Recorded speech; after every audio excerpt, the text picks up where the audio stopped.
Senator Paul to be part of the MAGA agenda. He said that. He's tweeted it about a squillion times. Am I wrong, Senator Durbin? I mean, he's tweeted it about a squillion times.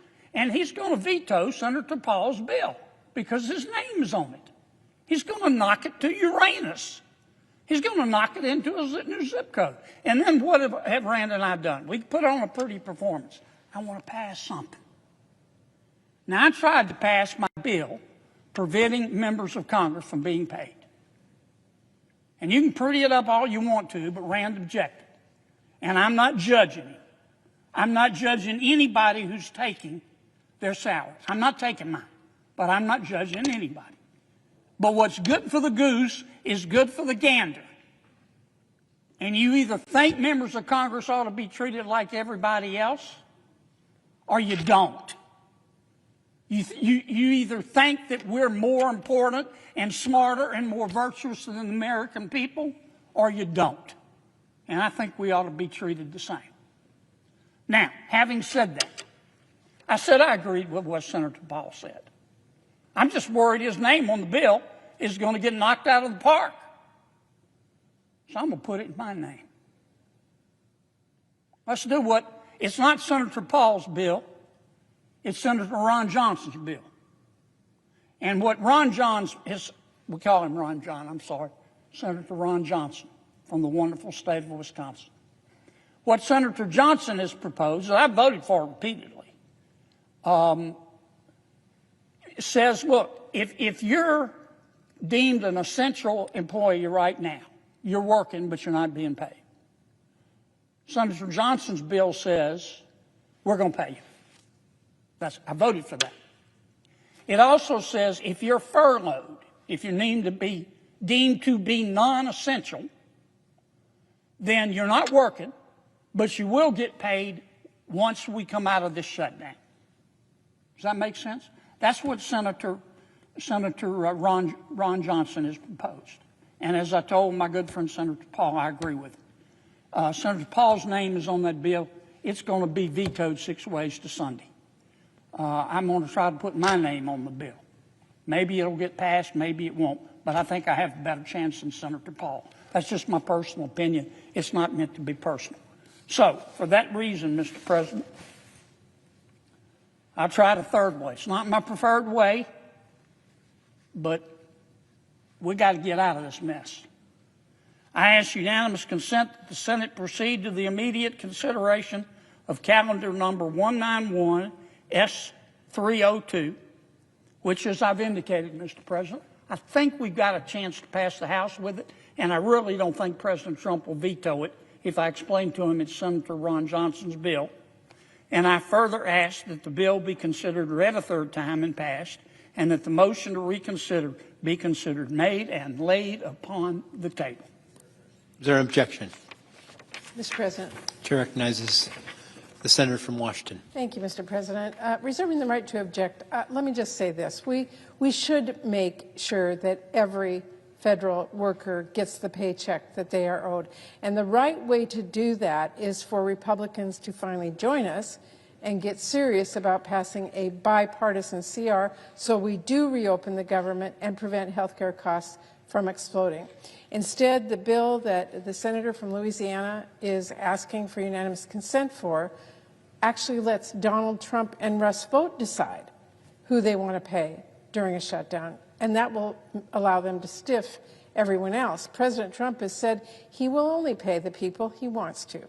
He literally said, and I quote, "We're going to take care of our people. There are some people who really don't deserve to be taken care of, and we'll take care of them in a different way," unquote.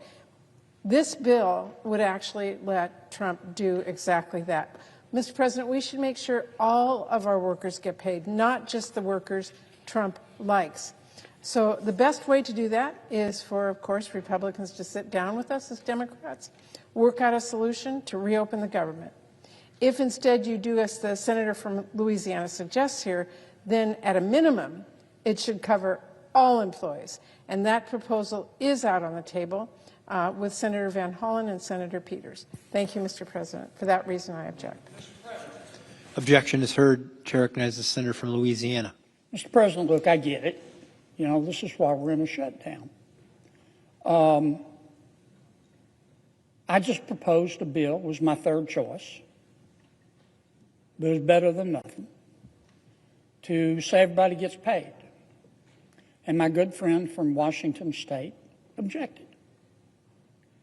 I don't know what else to do. I voted 14 times to open up government. I can't change the election. President Trump was duly elected President of the United States. He was, in a free election. And the American people spoke. And some of my colleagues are upset about that. In fact, they hate the president so much, they've shut down government. They hate him so much that if President Trump came out in favor of breathing to live, they would hold their breath. It's not rational. And I just don't know what else to do. All I can tell my Democratic friends is, look, reasonable people disagree, and I get it. But you're just being too emotional. You need to go drink a big, old, cold, tall glass of get over it and realize that President Trump is the President of the United States. Don't shut government down because of it. Mr. President, you've been really patient. And even though the parliamentarian tried to get you to dodge my questions, you answered them straight up, and I really appreciate it. With that, I yield. No, I suggest the absence of a quorum. Clerk will call the roll. Ms. Alston-Brooks.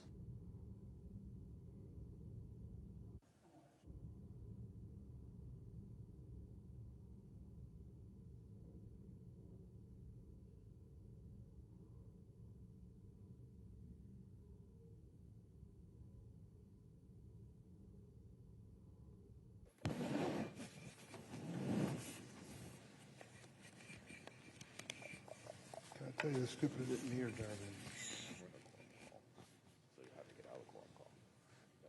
Mr. President, Chair recognizes the senator from Kentucky. I ask unanimous consent that we vitiate the quorum call. Without objection. For decades, the globalists in Washington have led our country into one disastrous foreign war after another, whether in Afghanistan, Iraq, Libya, Syria, and now potentially Venezuela. The formula is always the same. Proclaim that the regime of the targeted country poses such a threat to the American way of life that the only thing we can do is go to war. Tell them that our intervention is a noble effort, one that will bring security at home and liberty to foreign lands, topple the government, and declare a new age of freedom. The warmongers have recycled these experiments in regime change again and again. And what has it brought? Instability, chaos, suffering, and resentment. It is the height of arrogance to think we can forcibly remove the dictatorship in Venezuela and expect a different result. We should learn from history. Liberty cannot be imposed at the point of a foreign bayonet. The United States maintains the most formidable military in human history. Of course, we have the capability of overthrowing the Maduro regime, just like we had the power to overthrow Saddam Hussein and Muammar Gaddafi. But what comes next? Is anyone thinking about the potential blowback that such a campaign could entail? Overthrowing the Maduro regime risks creating more regional instability, not less. The breakdown of state authority may create a power vacuum that the very drug cartels the administration is ostensibly trying to destroy could exploit. Just as our misguided interventions in the Middle East led to the proliferation of terrorist organizations, this could happen in Venezuela, but this time with the proliferation of organized crime. We could swell the ranks of the cartels with new recruits. Remember what happened in Iraq, the de-Baathification of Iraq, removing all of the previous government soldiers. They had no place to go. They were used to being paid. They wanted money, and they went and worked and became terrorists. Where do you think the tens of thousands of Venezuelan soldiers and desperate civilians will turn when their livelihood suddenly disappears. It may be the drug cartels.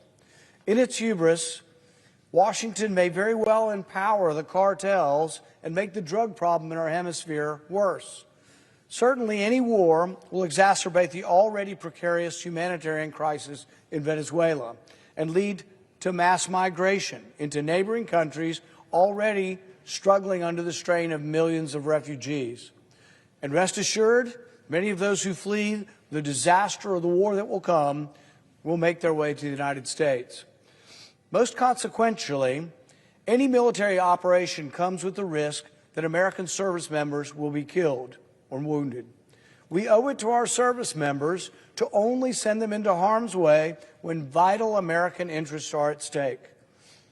Who is in charge of Venezuela does not constitute such an interest. We've seen chaos emerge from our misguided wars before. We overthrew Saddam Hussein thinking Iraq will be transformed into this great Jeffersonian democracy. Instead, what occurred was an insurgency that led to some of the most brutal sectarian violence in living memory. Washington's foolish invasion empowered radical jihadists and ultimately led to the rise of ISIS, which posed a much greater threat to Americans than Saddam Hussein ever did. A similar story unfolded in Libya. In 2011, our forces aided the rebels to oust Muammar Gaddafi. The result was a brutal 6-year war that saw the proliferation of jihadist groups and the widespread human rights violations, including the resurgence of slavery. Weapons were spread throughout Africa. Our intervention helped spur mass migration into Europe and contributed to widespread instability across Africa as weapons flowed from Libya into the Sahel and Sub-Sahara, where they continue to fuel conflicts and terrorism to this day. Libya is still highly unstable, and the conflict constantly threatens to reignite. Like Saddam and Gaddafi, Maduro is unmistakably a dictator. He's a bad guy. He suppresses freedom of speech. He controls his people. There's no free voting. He treats people poorly, and that's an understatement. But there are a lot of bad guys in the world. There are a lot of dictators. There's a lot of socialism leading to starvation. It doesn't mean that the United States should carelessly risk its blood and treasure to go and topple every one of them. And as we've seen all too well in recent decades, foreign military interventions often end up making things worse. The road to hell is paved with good intentions. Imagine the anarchy that followed our wars in the Middle East. Do we really want to risk creating similar conditions in our own backyard? With over 10,000 U.S. troops, 8 warships, a Virginia-class submarine, and dozens of F-35s already in the Caribbean, the USS Gerald Ford Strike Group surging towards the region, the stage for folly is set. We are told that only drug dealers are the target of U.S. operations, but the consolidation of the largest U.S. force in the Caribbean in 35 years suggests that regime change may very well be the intended goal. The use of lethal force and our massive military buildup is an invitation to retaliation. Attacked countries often attack back. It is our soldiers in the field of battle, not the senators on this floor, that will bear the brunt of the retaliation. By then, the time for debate will have passed. The Senate will have once again excused itself from the responsibility of governing, and the United States will once again be at war. Those who argue that small boats in the Caribbean are so dangerous that they warrant being blown out of the water must explain why, when some of the individuals happen to survive, they are not detained. The drugs are not scooped up and tested. The survivors are simply sent back to their country of origin. Wouldn't we ask who they work for? Wouldn't we detain them? Wouldn't we present evidence to a court and say what should be done with these survivors? We summarily shoot them when we don't know who they are, but once we pick them up, we don't summarily kill them. We don't even try them. The United States has now repatriated 2 of these survivors to Colombia and Ecuador.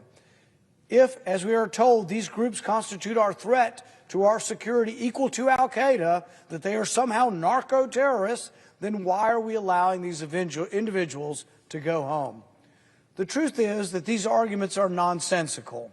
Drug traffickers aren't equivalent to al-Qaeda, and the executive branch does not have the authority to kill at will anyone, anywhere, at any time, for any reason. Repatriating survivors of the strikes suggests that the administration's lawyers are not so confident that their arguments about Article 2 authority will survive legal scrutiny.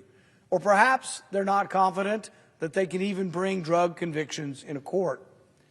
In addition to the strategic malpractice of pursuing regime change in Venezuela, there is also the inconvenient fact that the president simply does not have the authority to unilaterally launch wars. The founders had the foresight to recognize that the executive branch is the branch most prone to war, and they therefore made it clear in the Constitution that Congress maintains the exclusive power to declare war. Part of President Trump's broad appeal was his strong contempt for the neocons on the right and the liberal internationalists on the left who never met a war they didn't want someone else's children to fight. He rightfully criticized those in Washington who supported nation-building fantasies throughout the Middle East, yet now certain individuals within the administration seek to lead the president astray. I would advise President Trump to remember the wise words of his inaugural address, when President Trump said, "We will measure our success by the wars we never get into." President Trump, do not allow the warmongers in Washington to drag you into an unnecessary war of choice. Washington has spent decades, trillions of dollars, thousands of lives trying to remake other countries in our image. The American people are sick and tired of their elected representatives in Congress standing idly by and saying, "Nothing to see here. The president can do whatever he wants," while their sons and daughters are sent to fight wars in distant lands. As the administration authorizes covert CIA action in Venezuela and surges U.S. forces in the region, including our most advanced aircraft carrier, the risk of imminent involvement in hostilities is evident. It is time that the first branch of government puts America first. The majority party of this institution should stand by the principles of restraint as espoused by President Trump's promise to the American people. Honor and statesmanship should prevent the Senate from sitting idly by while elements within this administration blunder America into another foreign war. The American soldiers, their families, and the American people deserve a debate and a vote before we send our armed forces into war. If you agree that our soldiers and their families deserve at least this much, vote yes on this resolution. Thank you. Mr. President. To recognize the senator from Illinois.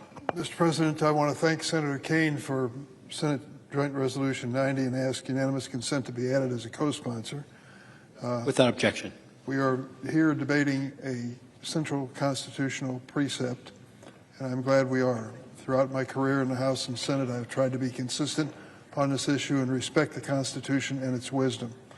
I'm going to say 6 words I very rarely, if ever, have said in my entire career in Congress. I agree with Senator Rand Paul. I believe what he has said on the floor today is, in fact, the way I feel about what this section of the Constitution means. In one of the previous debates with the War Powers Resolution, War Powers Act being debated on the floor, Senator Kane reminded us of that historic moment when the Founding Fathers decided to write this Constitution, which we've all sworn to uphold and defend. And leading that Constitutional Convention, of course, was the greatest general then and still in the history of the United States, George Washington. Despite the fact that he was in the room and leading the conversation about what Constitution would govern this country, Article 1, Section 8 put in a provision and basically said, when it comes to a future war, even if you're president, General Washington, the Congress will have the power to decide whether we go to war. Senator Kane made that point in an earlier debate, and I thought it was well worth repeating. Let me say a word about Venezuela. In 2018, I had the opportunity to visit Venezuela, a once prosperous, albeit imperfect democracy, suffering terrible economic and political decline under the disgraceful and failed leadership of Nicolas Maduro. I told then President Maduro that if he rigged any upcoming elections, Venezuelans would be even more isolated and endure further unnecessary suffering. He went ahead with a sham election anyway, leading to even more cruelty and the exodus of literally millions of Venezuelans, some to the United States. Last July, Venezuela had another presidential election during which the regime, the Maduro regime, arbitrarily blocked opposition candidates from the ballot and tried to undermine the pre-electoral process. Nonetheless, more than 10 million Venezuelans showed up to vote, and results meticulously documented by credible election monitors showed a sweeping victory for opposition candidate Edmundo Gonzalez. Maduro and his criminal enablers again refused to respect the rules and shamelessly refused to swear in legitimately chosen President Gonzalez. So let me make it clear. Nicolas Maduro is an illegitimate leader guilty of turning Venezuela into a failed state, one that has caused terrible suffering and misery for the people who live there. This is not the question at hand. As I have long said, it is long overdue that the result of last year's elections be respected in Venezuela. But let me be clear on a position I've also held for a long time, regardless of who's been in the White House. Only Congress under the Constitution has the power to declare war. Article 1, Section 8 is clear on this issue, and for good reason. Only the people's elected representatives should have the awesome power to send our sons and daughters into armed conflict. I remember thinking about this in personal terms during the era of the Vietnam War when I was a college student, thinking about the fact that there had not been any formal declaration of war in Vietnam, and yet over 40,000 of my brothers and sisters gave their lives in that conflict. Our founding fathers were wise in this regard and well aware of human history, in which kings and unelected leaders sent their people into war for personal gain without any public consent. Congress overwhelmingly reaffirmed this key constitutional provision when it passed the War Powers Act in 1973 over the veto of then-President Richard Nixon. Under the law, the President has the authority to approve military attacks as a response to an imminent threat or with the expressed authorization of Congress. I do not believe these conditions have been met in this situation. We in Congress have already ceded too much of our constitutional authority on appropriations and other key items to the President. This body must not do so regarding matters of war. Mr. President, I think about the idea of a war breaking out between the United States and Venezuela. Certainly picking up boats, unarmed boats in the ocean is an easy task for our great military. But let's keep in mind, we live in a world where there's asymmetric power. What am I talking about? Take a look at what the drones, many of them pretty cheap pieces of equipment, have wrought in countries like Ukraine in the midst of their war. What would turn out to be a massive force by the United States sent down to the Caribbean to be a show of force may be subject to attack even by Venezuela, the small and poorly armed country that it is. So I would say that if we're thinking clearly about this, we would think long and hard before we engaged in any conflict with Venezuela. That's what Article 1, Section 8 is about. The American people, before being asked to give any sons and daughters and risk their lives in a war, have to have a voice in the process, and they do that through members of Congress and through our Constitution. That is what Senator Kaine of Virginia reminds us of today. That's why I'll support Senate Joint Resolution 90, and I yield the floor.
Mr. President,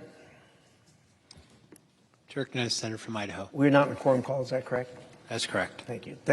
Mr. President, I rise today to respond to Senator Kane's Senate Joint Resolution number 90, and I would like to state clearly the administration is very much opposed to this resolution. And they have put out a policy statement as of today stating that they strongly oppose Senate Joint Resolution number 90. Without going into all the details, they say that Senate Joint Resolution 90 fails to account for the extraordinary national security threat posed by transnational violent drug trafficking cartels and narco-terrorists operating in and around the Caribbean Sea. That really says it all. And not much more needs to be said, but I do have a few comments on this. President Trump has taken decisive action to protect thousands of Americans from lethal narcotics. He's kept drugs off the streets, kept children alive, and eliminated narco-terrorists who have been profiting off of the deaths of members of our communities. These people have been transmitting drugs into the United States via a lot of different ways. One of them was by vessels, shipping vessels in the Caribbean and the Eastern Pacific Ocean. But some Democrat members and members of the media have claimed that President Trump does not have the authority to conduct these strikes. I'll tell you right now, that is plain wrong. I myself and many of my colleagues have sat recently through hours of briefings and analysis by government legal departments and attorneys who have studied this issue. Unanimously, they have concluded that the action taken by President Trump is absolutely lawful. As Commander-in-Chief, the President sees a group of terrorists planning to harm America or our allies. He has the right, not only the right, but the duty to do something about it. He's taken an oath to protect this country.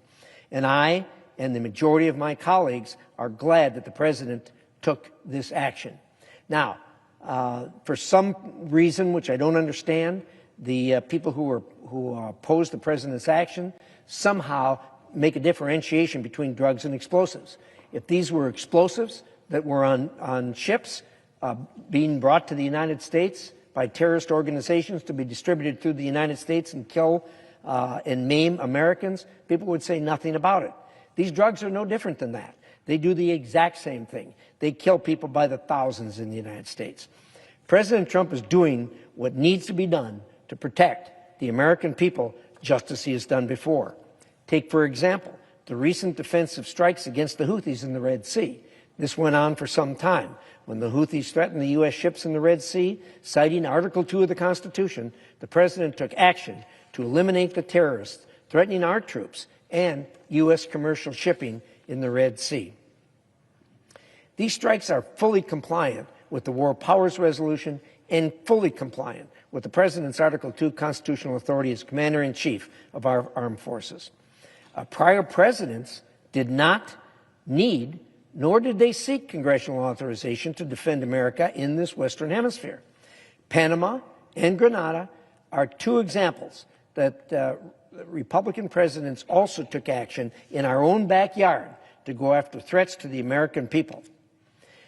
And these strikes have been discreet, they've been intermittent, with little risk, if any, to United States servicemen. No 60-day clock has been triggered, as many Democrats have tried to argue today. I wish my colleagues would join me here today in congratulating the President for what he has done and thanking the President for what he's done on behalf of the many parents who will not have to bury their children early and who will never know that they were saved from this. But there is no doubt, none whatsoever, that every time we take a strike and we send tons of these poisonous drugs to the bottom of the ocean, thousands of American lives have been saved. So, Mr. President, thank you for what you're doing. On behalf of all those Americans who will be saved from these poisonous drugs, thank you, and continue to do what you're doing. I object to the resolution. Thank you, Mr. President. Mr. President, Chair recognizes the senator from Virginia. I rise for closing comments about Senate Joint Resolution 90. My colleague and friend from Idaho has talked about strikes on boats. That's not what this is about. This is about the prospect, openly discussed by the President, for a land invasion of a sovereign nation of Venezuela. The President has not asserted a legal rationale for it. The documents that we've read in the classified facility talk about a legal rationale for strikes in international waters, but specifically do not contain a legal rationale for striking a sovereign nation. This is not about President Trump. It's about the Constitution, and it's about Congress. Do we take seriously the most important responsibility in Article 1, that war should not be declared without Congress? Venezuela is a nation of 30 million people. They have a very capable military because they've purchased weapons from our adversaries like Russia and Iran. The massing of U.S. forces around Venezuela pose a serious risk of a miscommunication or a use of those weapons against Americans. I might remind my colleagues that the United States attacked Grenada in 1983. Grenada was an island with a population of less than 100,000. 19 American soldiers died in that attack. 152 American soldiers were wounded in that attack. 24 civilians who were at a mental hospital that was bombed by accident were killed in that attack. An attack against a population poorly armed, without weapons, of 113,000 people caused 19 soldiers to lose their lives and 152 to be injured. A Venezuela of 30 million people is a completely different kind of military operation. And we would not expect it to go perfectly, because none ever go perfectly. How will you respond to an American family who loses the life of a child, or whose child is injured in the event of a war against Venezuela, when they ask you, why did you not even think it was important enough to have a debate and vote in the United States Senate? Why did you let this president, why would you let any president make that decision on his or her own without you even weighing in? I'll close with this, Mr. President. I have stood on this floor and made this same argument when the president is a Democrat. It happened often during President Obama's term, and I made the same argument against unilateral executive war when the president was a Democrat as I am now making when the president is a Republican. And I believe, as I stand here today, if these same facts were applying, strikes on boats, massing of warships, the president saying he's authorized covert action, the president saying he's looked at land targets, and that president was Joe Biden or Barack Obama, I believe I would have many Republicans voting with me on this resolution, not because they don't like President Biden or President Obama, but because they would take this responsibility, no war without Congress, that we pledge an oath to, because it's in the Constitution we pledge an oath to, they would take it seriously. I urge you to take this as seriously as you would take it if the president were a Democrat. It shouldn't matter. We should not be going to war without a vote of Congress. The lives of our troops are at stake. Respect them and their families, and please vote yes on the resolution. I yield back. Chair recognizes the Minority Leader.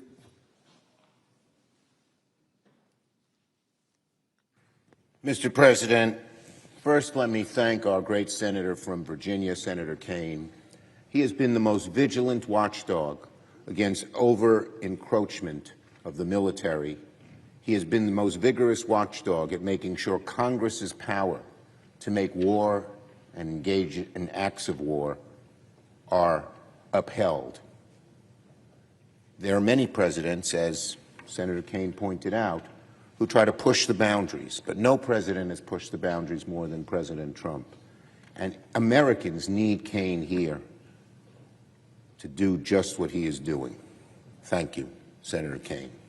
I also want to thank Senator Paul, Senator Schiff, for championing this resolution today. because the Senate will vote to discharge a resolution that says two simple things. First, it affirms that the United States will always support our troops when they act to protect the American people and themselves from foreign attack. But it also says that if Donald Trump wants to engage in military hostilities against Venezuela, he must seek authorization from Congress first. As we speak, America's largest aircraft carrier, the Gerald Ford, is on its way to the Caribbean. It's part of the largest military buildup in our hemisphere we've seen in decades. According to press reports, Donald Trump is considering military action on Venezuelan territory.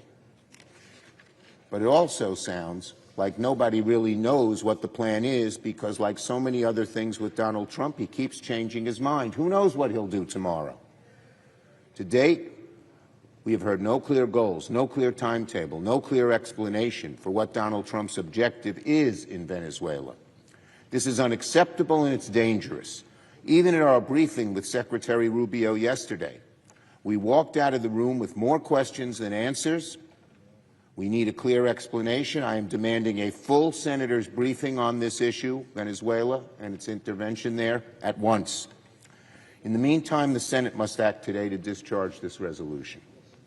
Because Donald Trump seems ready to lead our troops over the Rubicon with a blindfold over his eyes, and that is a recipe for catastrophe. Congress must assert its authority on matters of war and peace, and time is of the essence. Multiple warships have been moved from other ports of the world to be just off the coast of Venezuela, and by some estimates, 10% of the Navy's deployed assets are now in the Southern Command area of responsibility. These actions certainly do not sound like mere drug enforcement against organized criminals. Not even close. These are actions you take before you consider launching a major military operation against another country. And that authority, the Constitution is clear, must come from Congress. Nobody here denies the Maduro regime is horrific and undemocratic, and we also agree that drug traffickers and organized criminals who poison Americans ought to be tracked down and dismantled. That was why when I was Majority Leader, Congress provided billions for counter-narcotics operations and granted sweeping authorities to combat the flow of narcotics and opioids like fentanyl. And if we must do more, we should. We should help law enforcement, intelligence operators, federal agents to dismantle criminal networks and drug smugglers. But saber-rattling and military explanation are a poor substitute for a real narcotics strategy, counter-narcotics strategy. I ask my colleagues, remember what Colin Powell used to say about military force? You break it, you own it. It's the old Pottery Barn rule. This is the danger of unilateral attacks against Venezuela. If we break it, we're going to own it. The mere thought of another endless war ought to make American people sick to their stomachs. So today, the Senate must act to uphold the Constitution, uphold our national security, and reaffirm the authority of Congress to have its proper say on matters of war and peace. I yield the floor. Just yield the floor. The question occurs on the motion to discharge. Is there a sufficient second? There appears to be. The clerk will call the roll. Ms. Also Brooks, Ms. Baldwin, Mr. Banks, Mr. Barrasso.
Well, 11.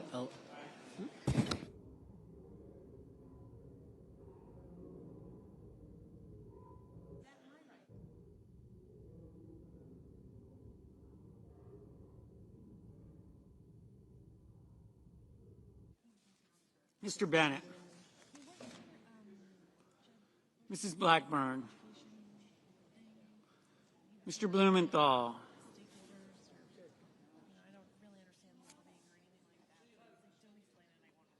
Ms. Blunt Rochester. Mr. Booker. Mr. Bozeman. Mrs. Brett.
Mr. Budd.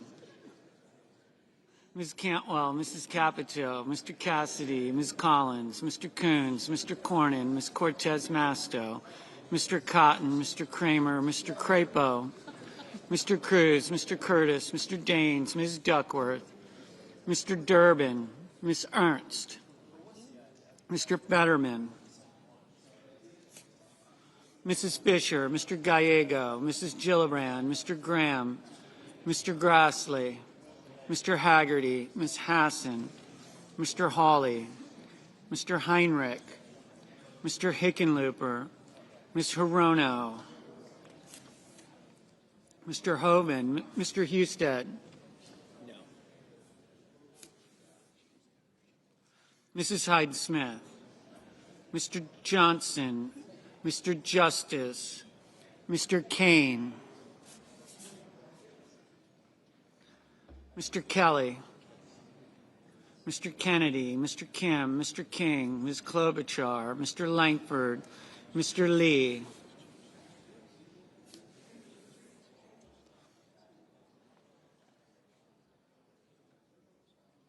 Mr. Lujan, Ms. Lummis, Mr. Markey, Mr. Marshall, Mr. McConnell, Mr. McCormick, Mr. Merkley, Mrs. Moody, Mr. Moran, Mr. Moreno, Mr. Mullen, Ms. Murkowski, Mr. Murphy, Mrs. Murray, Mr. Ossoff, Mr. Padilla, Mr. Paul, Mr. Peters, Mr. Reed, Mr. Ricketts, Mr. Risch, Ms. Rosen, Mr. Rounds, Mr. Sanders, Mr. Schatz, Mr. Schiff, Mr. Schmidt, Mr. Schumer,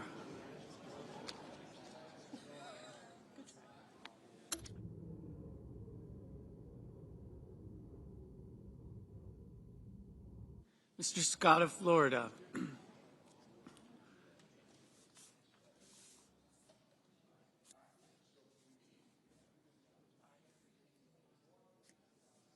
Mr. Scott of South Carolina, Mrs. Shaheen, Mr. Sheehy, Ms. Slotkin, Ms. Smith, Mr. Sullivan, Mr. Thune, Mr. Tillis, Mr. Tuberville, Mr. Van Hollen, Mr. Warner, Mr. Warnock, Ms. Warren, Mr. Welch, Mr. Whitehouse, Mr. Wicker, Mr. Wyden, Mr. Young.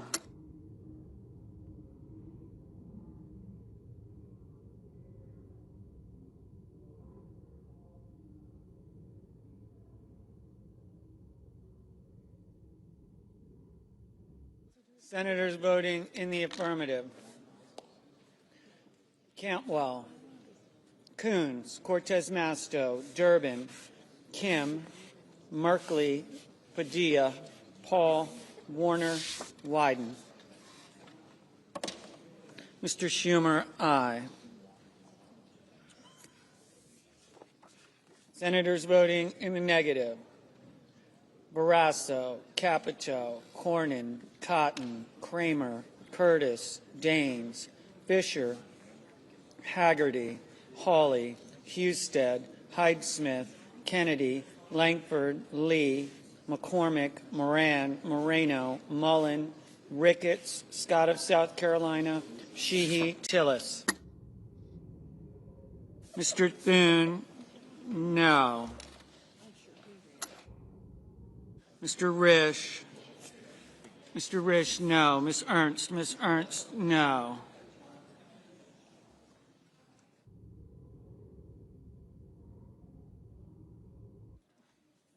Mr. Gallego, aye. Mr. Markey, aye.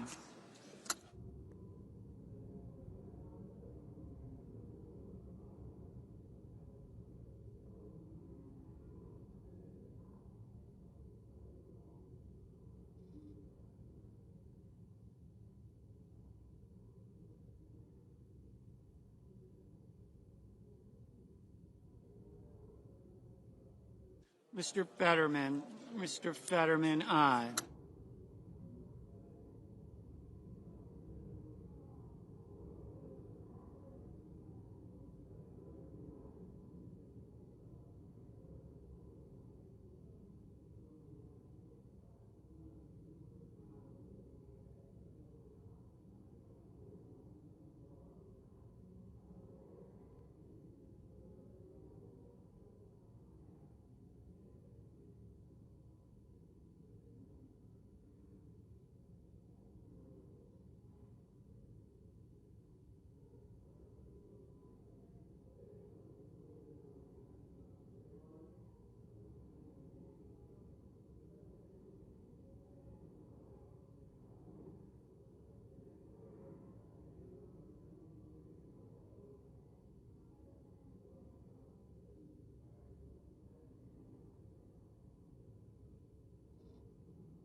Mr. Tuberville, no. Mr. Van Hollen, aye. Mr. Rounds, no. Mrs. Blackburn, no.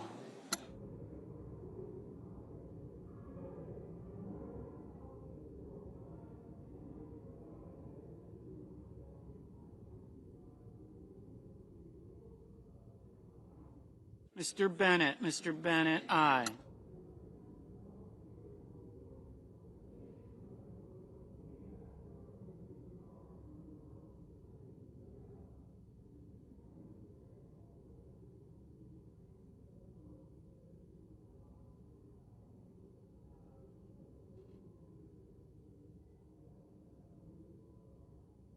Mr. Heinrich, aye. Mr. Peters, aye.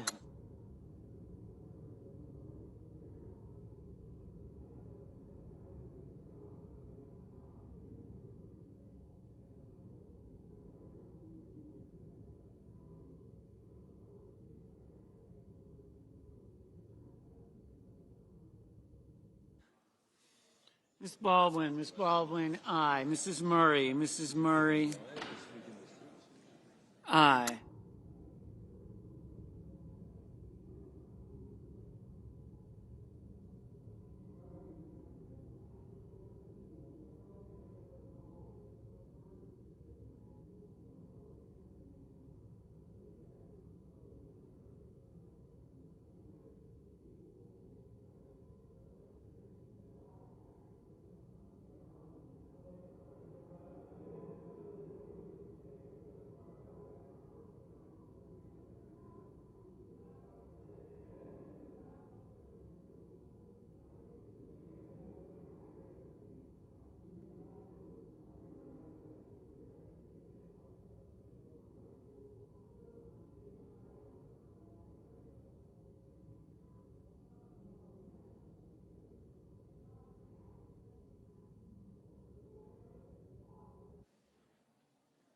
Ms.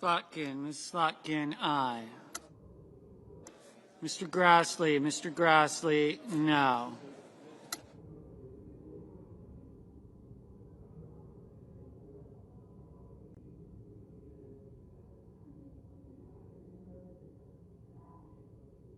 Mr. Marshall, no.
Mrs. Britt, no.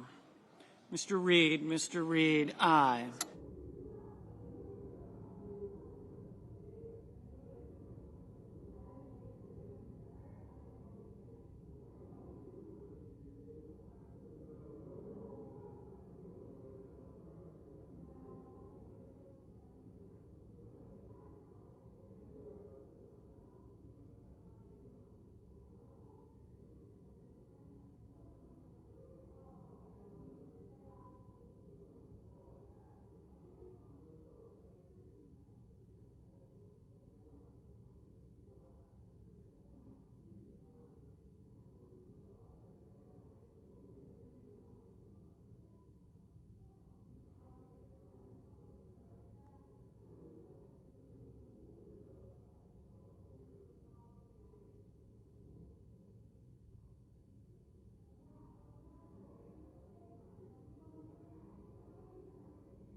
Mr. Whitehouse, aye.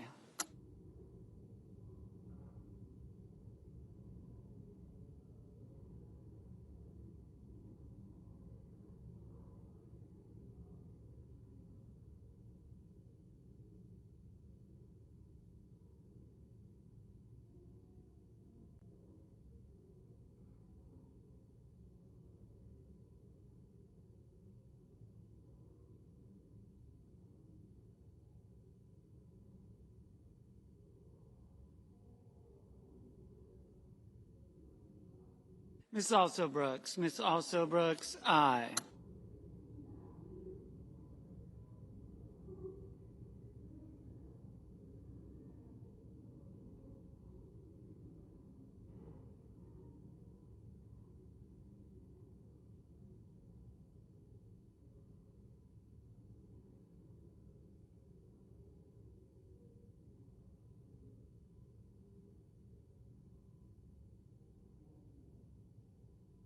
Mr. Cassidy. Mr. Cassidy, no.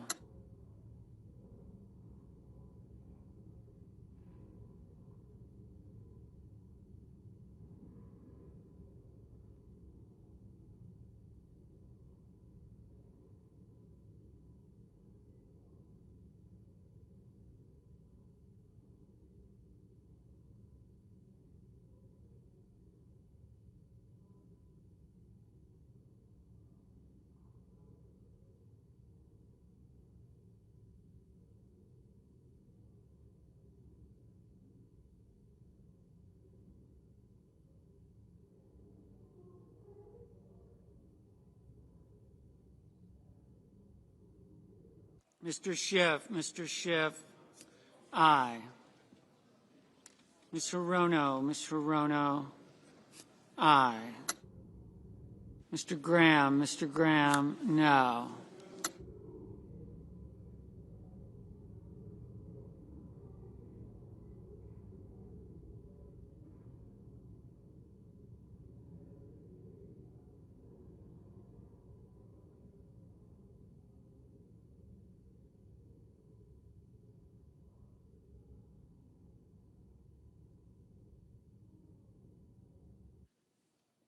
Mr. Murphy, aye. Ms. Hassan, aye.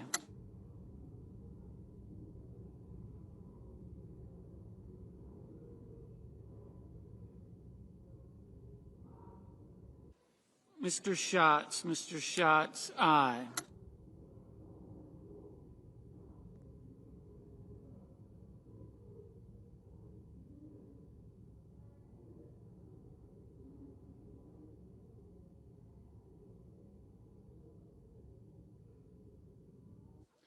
Ms.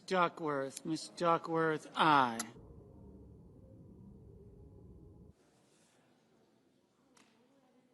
Mr. Scott of Florida, no.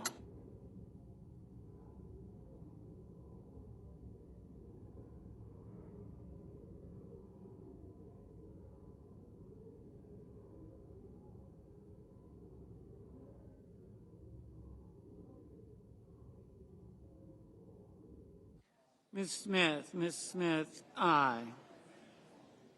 Mr. Hickenlooper, aye. Mr. Crapo,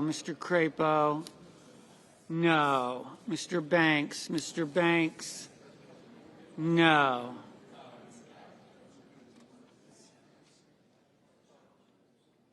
Mrs. Moody, no. Mr. Cruz, no.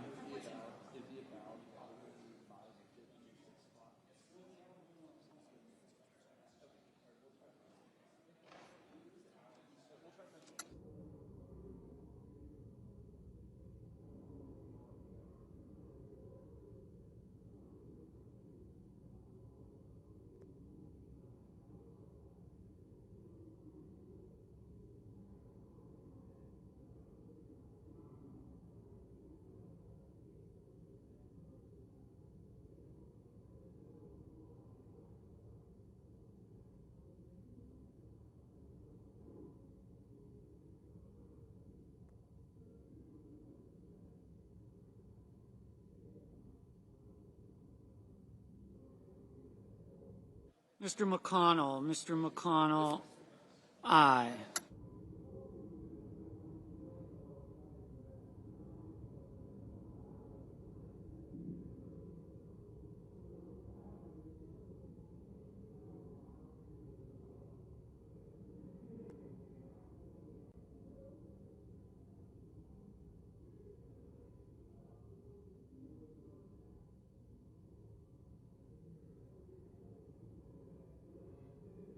Mr. McConnell. Mr. McConnell, no.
Ms. Warren, aye.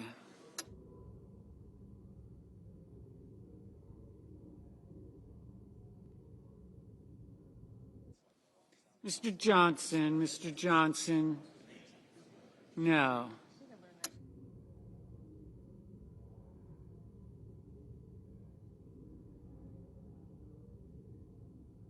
Mr. Kelly, aye. Mr. King, aye. Mr. Ossoff, aye. Mr. Warnock, aye. Mrs. Shaheen, aye.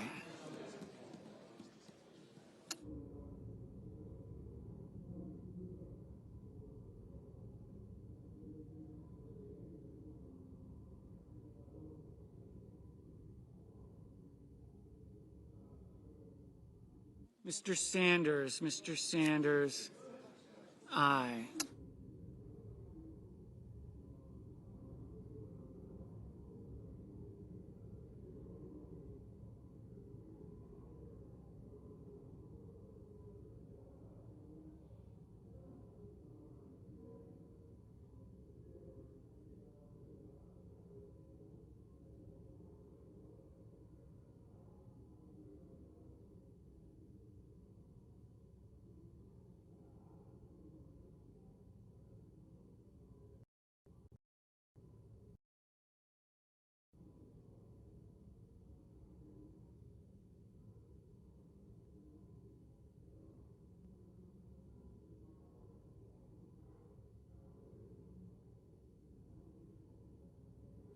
Mr. Justice, no.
Mr. Welch, aye.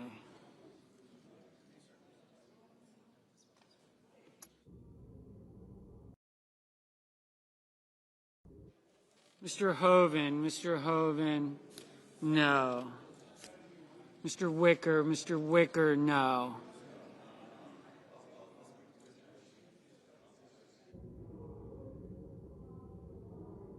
Ms. Lummis, no.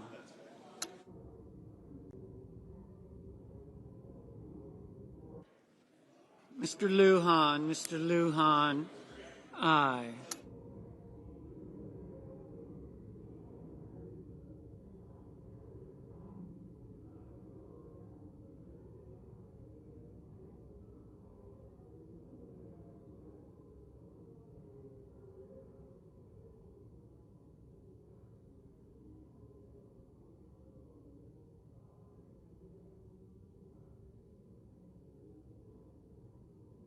Ms. Klobuchar, aye. Mr. Schmidt, no.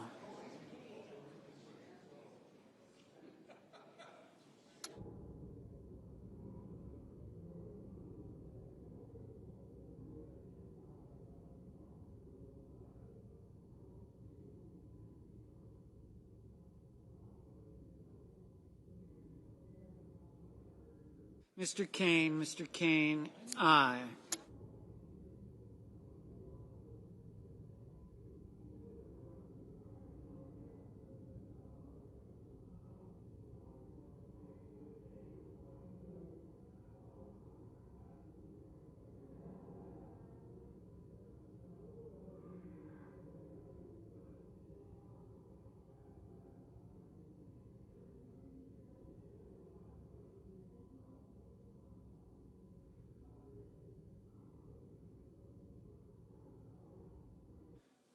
Mrs. Gillibrand, aye.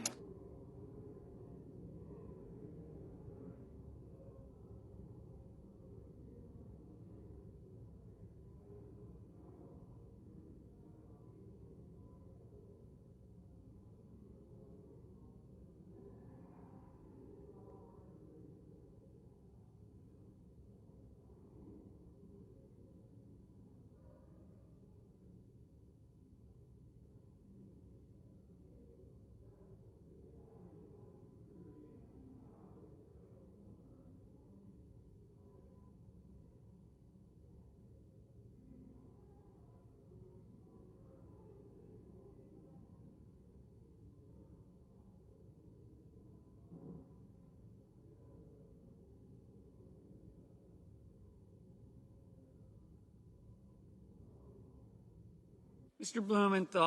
Blumenthal, aye.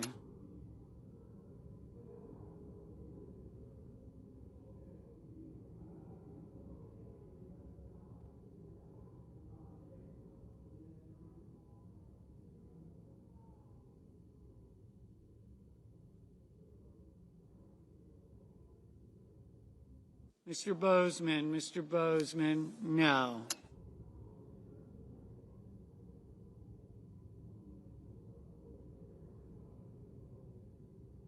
Ms. Blunt Rochester, aye.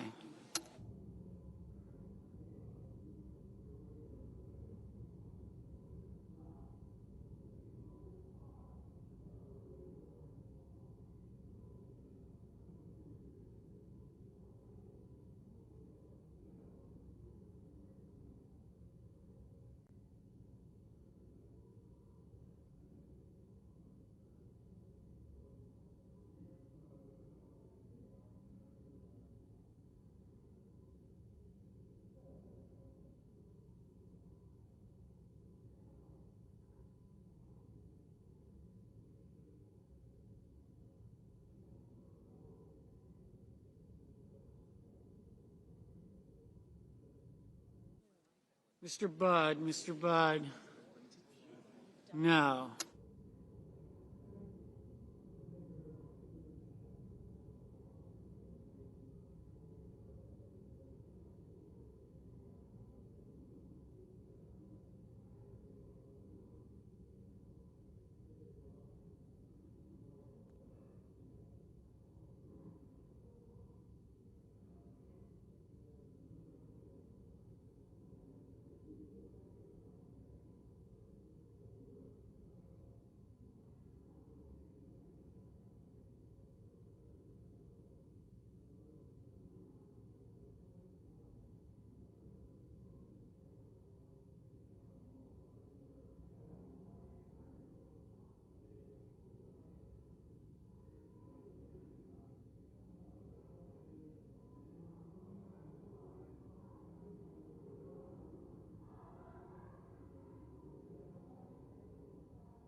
Ms. Rosen, aye.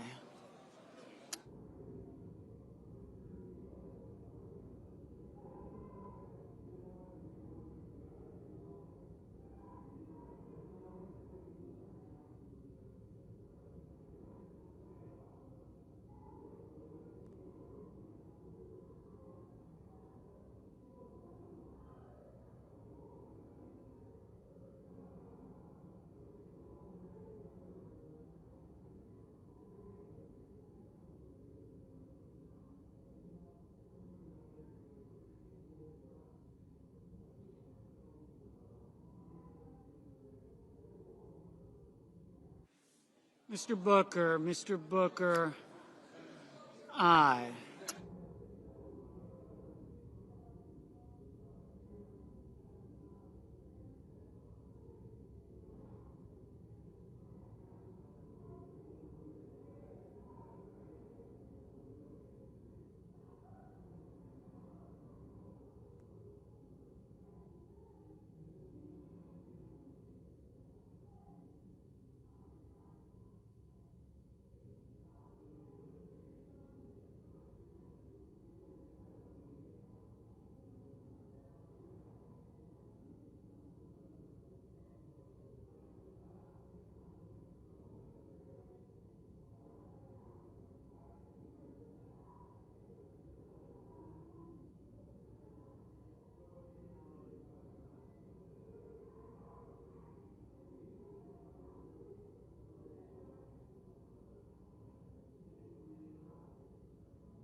Mr. Sullivan, Mr. Sullivan, no.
Ms. Collins, no.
Mr. Young, no.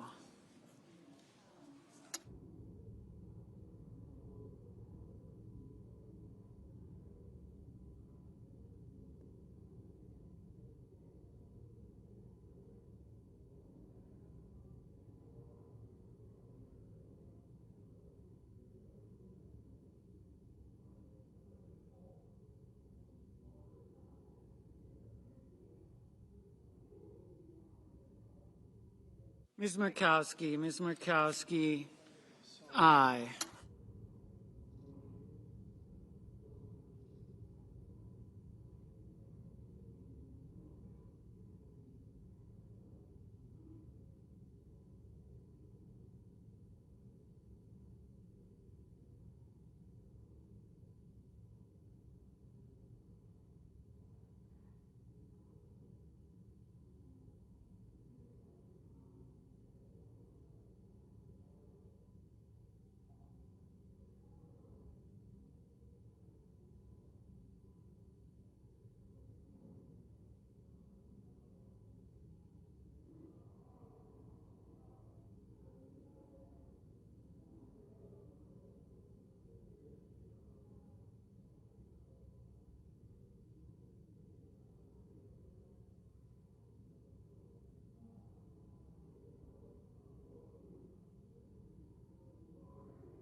On this vote, the yeas are 49, the nays are 51, and the motion is not agreed to.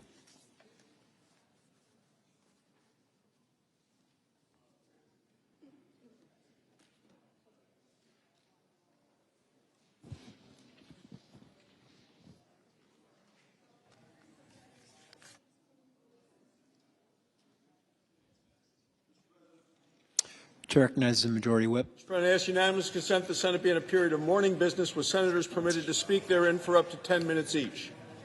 Without objection. Mr. President, I have 5 requests for committees to meet during today's session of the Senate. They have the approval of the majority and minority leaders. Duly noted. Mr. President, I ask unanimous consent that when the Senate completes its business today, it stands adjourned until 12 noon on Friday, November 7th, that following the prayer and the pledge, the journal of proceedings be approved to date, the morning hour be deemed expired, the time for the 2 leaders be reserved for the use later in the day, and the Senate be in a period of morning business with senators permitted to speak therein for up to 10 minutes each. Without objection. Mr. President, if there's no further business to come before the Senate, I ask that it stand adjourned until the previous order. Senate stands adjourned until noon tomorrow.